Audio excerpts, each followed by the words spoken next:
Buenos Buenos días. días. Buenos días, alegría. ¿Cómo están? Muy bien, ¿y usted? Bien, gracias a Dios.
Buenos días, chicos, a todos.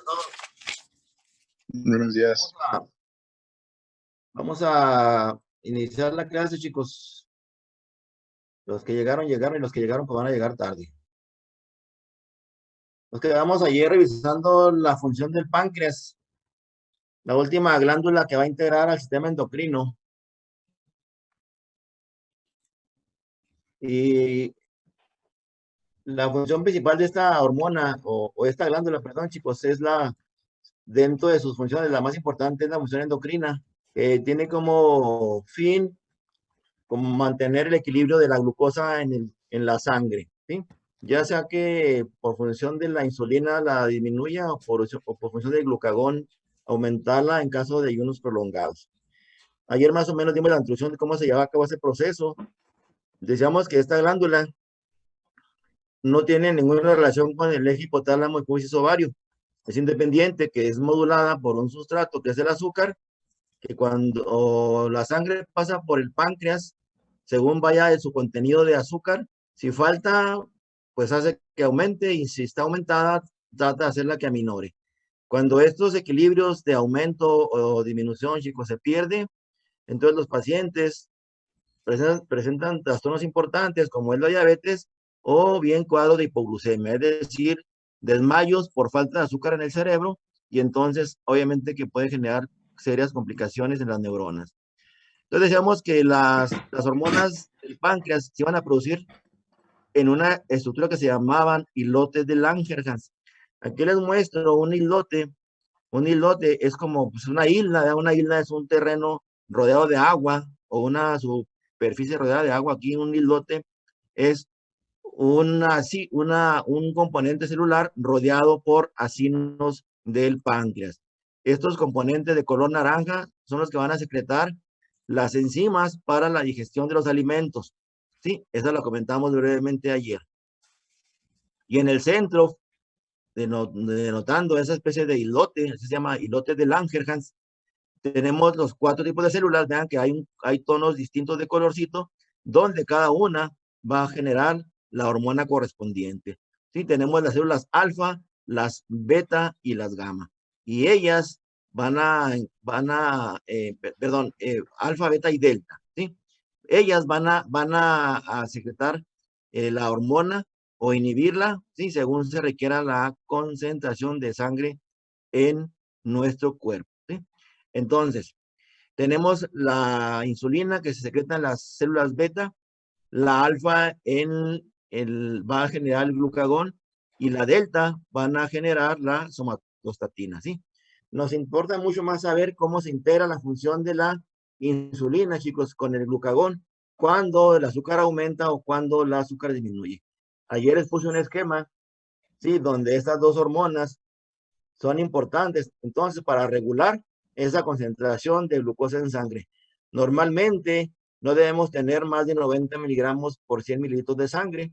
Usted va al laboratorio, le sacan sangre, va en ayunas y le van a encontrar este valor o menos de este valor, y entonces pues está normal. Si lo trae en 95, en 100, 105, entonces tiene problemas con el azúcar. Probablemente se trate de una diabetes inicial o bien simple y sencillamente que usted tenga un poquito de intolerancia a los azúcares.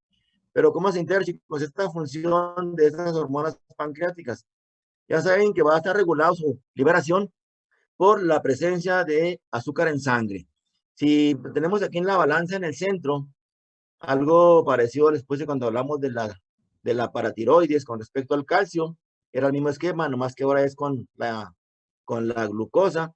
Cuando un paciente tiene la balanza se desequilibra a tener un valor menor de 90, digamos de 70, 60, pues el paciente requiere la presencia de azúcar en su organismo.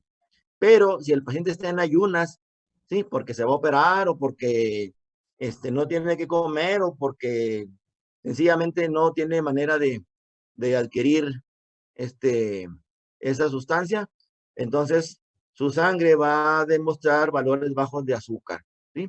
Y cuando esos valores bajos de azúcar pasan por el páncreas, inmediatamente las células alfa del páncreas van a secretar a una hormona que se llama el glucagón.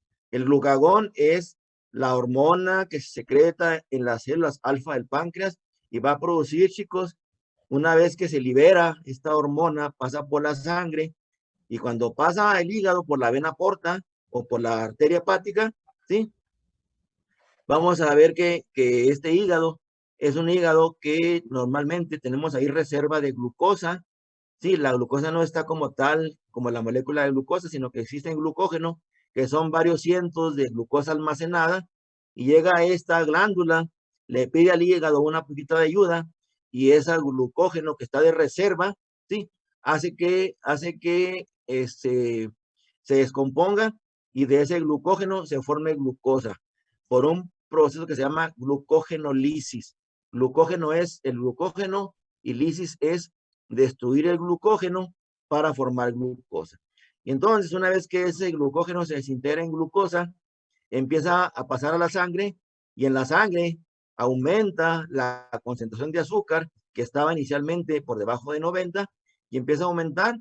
Entonces, ese aumento de los niveles de azúcar, inmediatamente, ¿sí? Cuando vuelve a pasar por el páncreas, ¿sí? Obviamente, recuerden que la sangre circula por todo nuestro cuerpo. Cuando pasa de nuevo por el páncreas, inmediatamente deja de secretarse ya el glucagón, puesto que ya no se requiere más azúcar. No debe seguir aumentando, por el caso de que aumente, va a tener también valores arriba de 90 y también es peligroso, ¿sí? Entonces, es como se desequilibra la balanza por falta de azúcar y que actúe el glucagón. Pero ¿qué pasa cuando usted se echa una dieta muy cargada de azúcar, se come 2 sneakers o 3 chocolates, ¿sí? Se carga su azúcar de sangre, a las 2, 3 horas, usted ya trae circulando, en lugar de traer 90, trae 160 miligramos de azúcar en su sangre, producto de haber ingerido una carga importante de azúcar, en este caso el chocolate. Cuando usted lo ingirió, lo masticó, lo degluyó, pasó al estómago, se absorbió y pasó esa glucosa, pasó a sangre. Anda circulando la sangre muy cargada de azúcar, anda la sangre muy dulce. Entonces, cuando esa sangre endulzada genera este desequilibrio porque aumenta, igual como pasaba con el glucagón que captó acá abajo la baja de azúcar, aquí va a captar el alza de azúcar, la célula beta del páncreas, que es homóloga de la glucagón, y va a generar la insulina. La insulina que genera el páncreas, como lo hacía el glucagón, se va a liberar en la sangre y cuando pase por la sangre va a ir por todos los tejidos del cuerpo y va a tratar de abrir las células, abrir las puertas de la célula para que ese azúcar entre en los tejidos, sea el músculo, sea el hígado, sea el mismo páncreas, sea el tejido adiposo, la neurona, donde se requiere azúcar, ahí va la insulina a abrir esas puertas. Ella tiene esa facultad, ¿sí?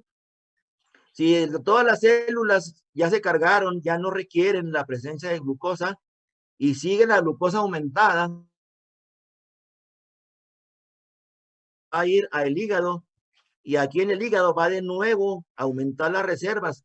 Lo que pasaba acá abajo, que acá la baja, acá lo perdía el glucógeno, aquí lo va a guardar para en caso de que se requiera más adelante cuando el paciente no come suficiente azúcar, ¿sí? Ahora, si el hígado también se llena de azúcar y ya no hay dónde colocar esta azúcar, va a mandarla a la grasa, chicos. Y es cuando la gente que es comelona, sí, es cuando la gente que es comelona, entonces empieza a formar muchos adipocitos y empieza a engordar, aumentar de peso por estar suministrando cantidades importantes de alimento que no puede ser metabolizada por el cuerpo y se acumula en esas reservas y es lo que da el problema de obesidad. Entonces, vamos a ver que los pacientes obesos frecuentemente a largo plazo se hacen diabéticos porque tanto aumento de azúcar en su cuerpo que no puede ser acomodado por la glucosa. Entonces llega un momento en que el páncreas ya no puede responder, falla el páncreas por estar tratando de forzarlo mucho trabajando, se daña y deja de producir la insulina y es cuando se convierten los pacientes en diabéticos, ¿sí? Y entonces, una vez que el paciente tiene ausencia de insulina, se hace diabético de por vida y tendrá que tomar medicamentos para controlar el azúcar o bien inyectarse insulina de por vida para no tener complicaciones como las que veremos más adelante. Entonces, chicos, es como entonces nuestro cuerpo, a través del glucagón y la insulina, modula el equilibrio de azúcar en la sangre, la glucosa principalmente, y esto deriva de complicaciones médicas. No debemos tener ni menor de 90 ni mayor de 90, debemos tener un equilibrio como está en la balanza, así horizontal, ¿sí? Para que estas hormonas funcionen. En pacientes sanos, pues esto se lleva a cabo de manera normal y no nos damos cuenta de nada. Hay cuenta de esto cuando esto falla, entonces el cuerpo inmediatamente te manifiesta una complicación y la diabetes. Entonces, recuerden que los pacientes diabéticos, cuando se presenta la diabetes, tienen 4 P's de enfermedad. Tienen poliuria, que orinan mucho, tienen polifagia, comen mucho, tienen pérdida de peso y tienen polidipsia, o sea, toman mucha agua. Tienen 3 P: poliuria, polifagia, polidipsia y pérdida de peso. Entonces, esto, chicos, es importante que se mantenga en equilibrio para evitar complicaciones. Eso que les quede como concepto general de lo que es la función de la insulina y del glucagón. Otra imagen reforzándolo y para que esto no se les olvide. En número 1 tenemos cuando el P90 va a estimular las células alfa del páncreas y va a segregar glucagón. Este glucagón ya comentábamos que va a ir al hígado y va a sacar del glucógeno de reserva la glucosa por un proceso que se llama glucógenolisis, ¿sí? Esto es lo principal del medio. Luego, cuando ya se aumenta esta glucosa y ya sube a valores normales, entonces tiene que desaparecer la función del glucagón. Ya no requerimos más azúcar, no me des más de la que yo necesito porque puede haber complicaciones, ¿sí? ¿Y qué sucede cuando tenemos entonces el aumento? Cuando ahí tenemos azúcar de más, lo detecta la célula beta del páncreas, inmediatamente libera la insulina. Esta insulina va a actuar, chicos, en todo nuestro cuerpo, ¿sí?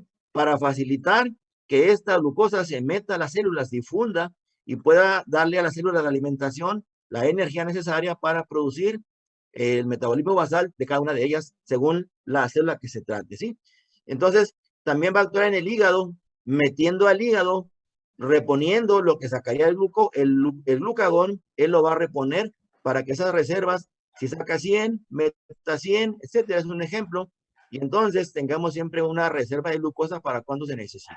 Siempre en un equilibrio para mantener un valor de azúcar, chicos, que no exceda de 90 ni tampoco sea menor de 90, ¿sí? Y aparte, la insulina tiene otras funciones muy complejas también. Aparte de formar glucógeno, también va a formar proteínas, va a formar grasa, ¿sí? Entonces, ahorita lo que ustedes más tienen que recordar es la función que tiene la insulina de hacer que la célula admita esa glucosa para que baje de nuestro cuerpo y no dañe nuestros vasos sanguíneos. Cuando ya la insulina disminuyó a valores normales después de que usted tomó 3 chocolates a las 3 horas, ese valor que subió a 160 a las 3 horas baja a 90 y entonces cuando esa sangre con 90 pasa de nuevo por el páncreas, inmediatamente el páncreas detecta que ya estamos normales y cesa la producción de insulina, ¿sí? Entonces, repito, glucagón se libera cuando baje el azúcar la insulina cuando está alta el azúcar. Así es como ellos interactúan para que los pacientes, chicos, no tengan complicaciones. ¿Sí? Y esto es nada más un ejemplo, no quiero, esto no se lo va a preguntar, pero arriba les pongo un ejemplo de cómo esto que se ve en color azul sería una célula del páncreas, una célula del páncreas, una célula beta, por supuesto, donde vemos aquí que por la parte de azul menos intenso va circulando la glucosa. Esta glucosa cuando pasa por el páncreas entra a la célula por medio de un transportador que se llama GLUT2, así, GLUT2, así se llama ese transportador. El azúcar entra, es como una rueda que permite que entre. Entonces la glucosa cuando entra al páncreas, ustedes recuerden que la glucosa, chicos, también el páncreas la necesita para funcionar, ¿eh? O sea, a pesar de que ella genera la insulina y el glucagón, ella también requiere la insulina para trabajar, si no, pues no puede llevar a cabo su metabolismo. Y entonces, cuando esta glucosa se mete al páncreas, pues ahí entra lo que se llama el ciclo de Krebs para generar dióxido de carbono, para producir agua y producir energía ATP. Esto, la producir ATP, va a actuar a través de un sustrato para permitir que entre calcio a la célula y estos gránulos, es muy complejo, nomás se lo pongo así sencillito. Esta entrada de calcio hace que estos gránulos que están acumulados en estas vesículas, que es la insulina, estas bolitas de color rojo, se abran por hematosis y esta insulina pase a la sangre y entonces vaya, como vimos ahorita, a todos los tejidos para permitir que la sangre se vacíe el azúcar y sea aprovechada por los tejidos o almacenada en las reservas del hígado o bien en reservas en los adipocitos cuando excede mucho la cantidad de azúcar ingerida, ¿sí? Acá abajo, esto no le hagan caso, porque hay otros sustratos que pueden hacer que se libere insulina, como la colecistocinina, la acetilcolina, la somatostatina, ¿sí? Sepan nomás que el glucagón, obviamente el glucagón impide que se libere la insulina, porque el glucagón requiere que la insulina no actúe para que pueda elevar él más pronto la azúcar baja. Entonces, nada más sepan que la insulina es liberada por el azúcar cuando pasa por él, ¿sí? Y así es como se lleva a cabo, chicos, ese metabolismo para que ese azúcar haga presencia a valores normales y no tengamos complicaciones, ¿sí? Entonces, esto se regula a través de receptores o transportadores, que tenemos muchos transportadores en nuestro cuerpo, tenemos como unos 5 o 6, ¿sí? Y cada uno está en una célula distinta. Miren, por ejemplo, el GLUT1, 2, 3 y 4 y el GLUT5, que no lo pongo porque eso aquí no tiene injerencia. El GLUT1 es el receptor que tiene el cerebro y el glóbulo rojo para permitir que entre en esa puerta giratoria, para que entre el azúcar al cerebro y a los glóbulos rojos, ¿sí? O sea, si no tiene este receptor, este nada más existe en cerebro y en glóbulos rojos. Él permite que ellos se alimenten del azúcar funcionando, permitiéndolo que entre. Otras estructuras del organismo, por ejemplo, el GLUT2 va a encontrarse en el hígado, en este caso para que se almacene, ahorita vimos, se almacene la glucosa en glucógeno, la que sacaba ahorita el glucagón. También abre el riñón para que se alimente el riñón, abre el intestino y ahorita lo comentamos que también iba a abrir a la célula beta del páncreas. Esta que vimos acá. ¿Sí? Esta es una célula beta del páncreas. Aquí tiene al GLUT2, permitiendo que ella entre para ser procesada y sirva de estímulo para que se libere la insulina. ¿Sí? El GLUT3 es otro receptor que se va a encontrar en neuronas, en algunas neuronas del encéfalo, ¿sí? O sea, el tronco encefálico, bulbo, protuberancia, mesencéfalo, glóbulos rojos también, células embrionarias también en riñón, corazón y placenta. Entonces, nada más vean, chicos, vean ustedes que estos receptores se requieren en los órganos para que permitan la entrada de azúcar a cada uno de los tejidos, ¿sí? Entonces, el GLUT2 importa porque el GLUT2 es el que actúa en el hígado para meterle al hígado el azúcar. Y también el GLUT4 importa porque este está distribuido en todos los músculos del cuerpo, en los 560 músculos que tenemos, para permitir que se alimenten los músculos. También el corazón se alimenta por receptores o transportadores GLUT4 para permitir que el corazón también se alimente de azúcar y obviamente trabaja mucho, ¿verdad? Pues se requiera la cantidad necesaria para que no vaya a dejar de funcionar. Es como actúa, chicos, un transportador de glucosa, ¿sí? Sepan lo que es un transportador, ¿sí? No pregunto los transportadores, ¿sí? Pero sepan para qué son los transportadores, ¿sí? Son para que las células, cada una tiene un transportador distinto y eso hace que permita. Si en la célula no existe este transportador, no puede entrar la glucosa, no puede entrar la glucosa. Entonces la insulina, ¿sí? Hace que todos estos, chicos, que todos estos, ¿sí? Trabajen porque cada uno tiene que meter azúcar en sus tejidos. Y entonces, si no hay insulina, estos receptores, sí, estos receptores empiezan a fallar porque no hay quien los abra para que entre el azúcar a los tejidos. Por eso los diabéticos tienen muchas complicaciones de cerebro, de riñón, de retina, de piernas, de músculos, de vasos sanguíneos, porque la insulina es elemental para que ese azúcar se redistribuya y nunca permanezca en valores altos, arriba de 90, en nuestro cuerpo, que pueda generar muy serias complicaciones, ¿sí? Si ustedes tienen algún paciente en su familia diabético, vean que es un paciente, pues a veces muy complicado porque tiene que tomar medicamento de por vida, ¿sí? Y someterse a dieta muy rigurosa de no ingerir cantidades importantes de azúcar, porque el azúcar a la larga, chicos, con los años, es lo que a los pacientes los complica y el paciente fallezca por complicaciones. Por eso ahora actualmente que está de moda el famoso COVID, ¿sí? Ese ahorita los pacientes diabéticos cuando se enferman mueren muy fácilmente porque su pulmón está sumamente complicado y el virus ahí se ensaña y los pacientes pueden morir en 12 horas, en 24 horas. Hay gente que muere rápidamente porque pues, nadie aguanta sin respirar en un largo tiempo, ¿va? Todos fallecen. Entonces, cuando este azúcar, chicos, pasa el tiempo, los pacientes no se atienden o son muy desordenados en sus dietas, no tienen dietas rigurosas, bajas en carbohidratos, no les interesa, no se cuidan, se dejan aumentar de peso. Entonces, el azúcar siempre la van a tener aumentada y el azúcar aumentada es sumamente complicada, trastorna y daña muy seriamente a los tejidos. Y como la sangre anda por todo el cuerpo, chicos, pues todo nuestro cuerpo prácticamente se va a lesionar.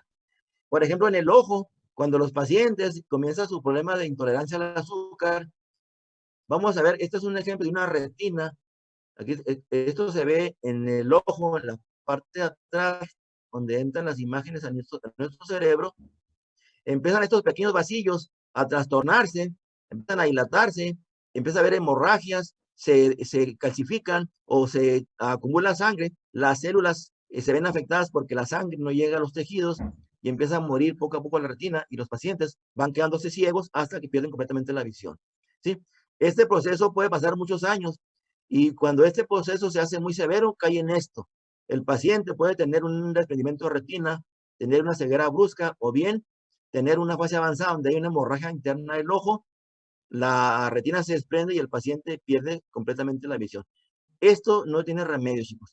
Esto es evolutivo y el paciente irremediablemente se queda ciego, porque son vasos tan pequeños que se han tapado y no hay quien los pueda reparar, ¿sí? Entonces, por eso la diabetes a la larga por eso se llama una microangiopatía oftálmica, porque son los vasos más pequeñitos, las arteriolas, las que se tapan, son tan finas como ustedes no se imaginan en cuanto se refiere a dimensiones. Entonces, estos vasos jamás se recuperan, ¿sí? Eso pasa en el ojo de los pacientes. ¿Qué pasa, por ejemplo, en el riñón del paciente? Igual, esto que se ve aquí es una nefrona. La nefrona es la unidad funcional del riñón. Aquí ustedes pueden ver en esta que parece una cereza. Aquí entraría la sangre cargada con los tóxicos que lleva la sangre y va al riñón. Este riñón filtra esa sangre, saca los elementos tóxicos, saca la urea, el amoníaco, el ácido úrico, los electrolitos, el sodio, potasio, lo que tengamos que echar en la pipí. Y entonces es la función que hace nuestra nefrona en pacientes sanos. Como también son vasos muy pequeñitos, igual aquí el azúcar los va tapando y al taparlo, chicos, pues también el paciente deja de funcionar sus riñones y el paciente cae en insuficiencia renal aguda, ¿sí? Y si no hay de momento quien le haga al paciente una diálisis, el paciente fallece en un corto plazo, ¿sí? O bien, a la larga, requiere un riñón para poder subsistir y salvarse su vida. Mientras se consigue un donador para un riñón en los pacientes, mientras tiene que ser sometido a un proceso que se llama hemodiálisis. Vean que aquí se ve un aparato, una mesa que actúa como un riñón gigante donde la sangre del paciente entra a este aparato. Este aparato saca las sustancias tóxicas que haría esta nefrona y entonces ya la sangre limpia la mete de nuevo en su cuerpo. Esto hay que hacerlo, chicos, por lo menos cada 2 o 3 días en los pacientes, ¿sí? Es decir,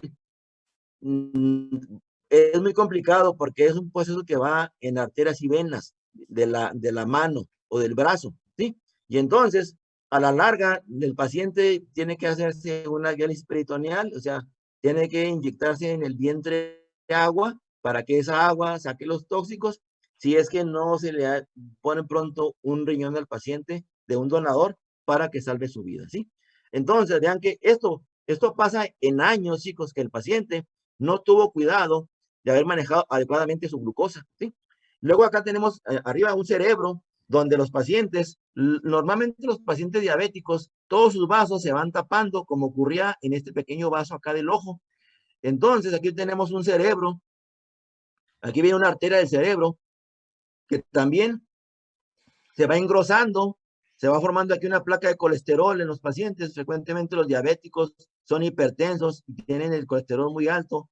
El colesterol, que se llama colesterol malo, tapa estas arterias y esas arterias, chicos, se van, reducen su volumen y de repente se forma un coágulo que se desprende y puede bloquear o tapar cualquier parte del cerebro. Esto sucede súbitamente, el paciente está comiendo y puede pasar esto, está jugando y pasa esto, está bañándose y pasa esto bruscamente, se llama ictus, ¿sí? O estroque cerebral, y es una isquemia aguda. La neurona, en cuanto deja de tener oxígeno, inmediatamente el paciente empieza a vomitar, pierde el conocimiento, se tuerce la cara, se le pasa un brazo, se le paraliza un brazo o una pierna, y si no se atiende inmediatamente puede fallecer en un corto plazo. Hay que llevarlo luego al hospital para que le den el medicamento para que este tapón se diluya y pueda nutrir esta parte de su sangre bloqueada, ¿sí? Si no, el paciente va a quedar con una parálisis de por vida que no se va a reponer jamás. Una neurona muerta, chicos, no se recupera. Recuerden que las neuronas son las únicas células que nunca se reproducen. Nacemos con una cantidad determinada y van muriendo con el tiempo, ¿eh? Acuérdense del Alzheimer, acuérdense del Parkinson, ¿sí? Estos son crónicos, esto es agudo, el paciente de repente fallece. Tengo dos amigos que ahora en estas vacaciones de Semana Santa, tengo dos compañeros, fallecieron por una trombosis cerebral, ¿sí? Uno estaba cenando y el otro andaba de viaje, ¿sí? Tuvieron una trombosis y tuvieron una muerte en 72 horas los dos, ¿sí? Entonces, obviamente uno era diabético, chicos, y uno era hipertenso, ¿sí? Con sobrepeso. Entonces, vean cómo órganos elementales como ojo, como riñón, cerebro y corazón, sí, se lesionan. De hecho, vean, aquí tenemos un corazón, donde este corazón también, las arterias coronarias, ya comentamos cuando vimos corazón, también las arterias coronarias, la descendente ventricular anterior, la posterior, la circunfleja, etcétera, se van tapando igual. Y como ocurre en todas estas áreas, el corazón se queda sin irrigación, chicos, y vienen los famosos infartos al miocardio. De hecho, fíjense ustedes que los pacientes diabéticos, casi el 70% muere por un infarto al miocardio. Entonces, muy alta la mortalidad. Son muertes agudas de los pacientes, ¿sí? Estas se pueden dejar secuelas crónicas. Quizá un ojo ciego, pues pueda vivir mucho tiempo. Con una parálisis también puede vivir mucho tiempo. Una lesión de riñón no puede vivir tanto tiempo porque los tóxicos matan a tu cuerpo. Y acá tenemos una aorta donde ese día, lunes 13, me caso Renato Genaro Medina, y se puede ser ocluida cualquier arteria, y entonces, si el trombo se pone aquí en la arteria ilíaca, se tapa y la pierna se va a engrenar, ¿sí? Se va a engrenar y se va a tapar y hay que amputar esa pierna, ¿sí? Entonces, vean ustedes cómo la diabetes, chicos, es una enfermedad sumamente complicada, generada por una deficiencia parcial o absoluta de la insulina, y que cuando se presenta este problema, tomémoslo en cuenta, cuando en nuestra familia tenemos herencia, cuando nuestro abuelo, la liga ahí muy reducida, en cuanto a la herencia, y entonces pues, nos hace pacientes de alto riesgo y nos obliga a que nos cuidemos más.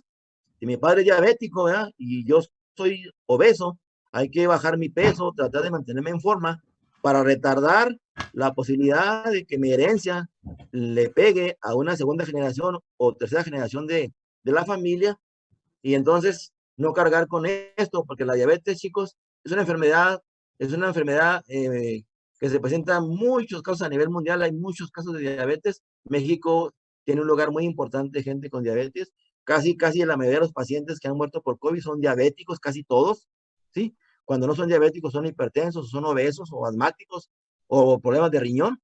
Entonces vean que hay que mantener sano nuestro cuerpo, ¿sí? Hay que cuidarnos, sobrepeso, hay que hacer ejercicio, dietas no muy cargadas de colesterol, porque a la larga, chicos, ahorita son jóvenes, pero cuando llegan a los 50, entonces la vida les va a cobrar factura de todo lo que hicieron durante su adolescencia, de no haberse cuidado, de fumar, de tomar, de excederse en los nutrientes, algún tipo de medicamento o droga, que a la larga va a dañar a nuestro cuerpo, ¿sí? Entonces vean ustedes cómo estas sustancias o estas hormonas son muy importantes para regular y mantener nuestro cuerpo de una manera formal, en una homeostasia o en un equilibrio adecuado, ¿sí? No sé si hasta aquí, chicos, tengan alguna pregunta del páncreas.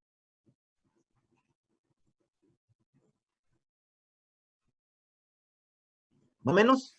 No, no hay. Perfectamente bien contestado. Bueno, entonces, chicos, recuerden, hay que recordar cuáles hormonas son dependientes de hipotálamo y hipófisis, cuáles no son dependientes de hipotálamo y hipófisis. Las que no dependen es la paratiroides y es la hormona o la glándula pancreática. Eso que quede muy claro, ¿sí? Y en la glándula suprarrenal, recuerden que con su componente, lo que es la corteza, donde está la capa glomerular, fascicular, reticular, esas sí dependen del hipotálamo, hipófisis suprarrenal. La médula no depende del eje hipotálamo, hipófisis ovario, que quede claro eso. Y la médula forma parte de la misma glándula suprarrenal. Esas divisiones traten de entenderlas, traten de comprenderlas para que no se hagan bolas y no se equivoquen en los exámenes, ¿sí? Si no tenemos, chicos, ninguna otra pregunta, entonces hasta aquí llegaría el tema de lo que son el sistema endocrino. A partir de mañana, ¿sí? Vamos a revisar lo que es ya órganos de los sentidos, ¿sí? Vamos a revisar sentido del tacto, sentido del gusto, olfato, oído y vista, ¿sí? Esto lo vamos a terminar de aquí a que llegue su examen final. No lo vamos a ver así de una manera muy profunda, ¿sí? Porque es un poquito complicado, pero al menos lo veremos para que se defiendan en el examen y no tengan tanta complicación. Entonces, si no tenemos ninguna duda, chicos, entonces los espero mañana. Por favor, hay unos que están llegando muy tarde, chicos. Esos que están llegando tarde están perdiendo la secuencia de la clase. Si usted llega temprano, es fácil que usted más fácil comprenda lo que estoy ahorita hablando. Si llega tarde, lo que hablé no va a entender ni papa, ¿sí? Entonces, que no se le haga tarde del baño a la computadora, ni de la cocina a la computadora. Lleguen temprano, ¿sí? Busquen sus pantuflas para que lleguen a tiempo, no lleguen tarde. Entonces, si no tenemos nada que agregar, chicos, os espero mañana temprano. Cuídense mucho, no se salgan. Les mando un fuerte abrazo. Y ya saben que se extrañan las prácticas a cuerpo presente, ¿eh? Esperemos que esto pronto se solucione para que volvamos a nuestra universidad que tanto la añoramos, ¿eh? Ahora sí queremos ir, ya queremos universidad, ya queremos todo el mundo ir a la escuela, ya. Antes no queríamos ir, ahora hay que ir, ya queremos ir. Todo el mundo quiere ir a la escuela. Y eso pues es bueno, ¿verdad? Que nos alimenten, que esos encierros no son nada bueno y nos traen complicaciones. Les mando un fuerte abrazo, los espero mañana, si Dios me presta vida, ¿sí? Indivisa Manen para todos, ¿sí? Vale, Todos chicos, los veo Perfecto. mañana, cuídense mucho.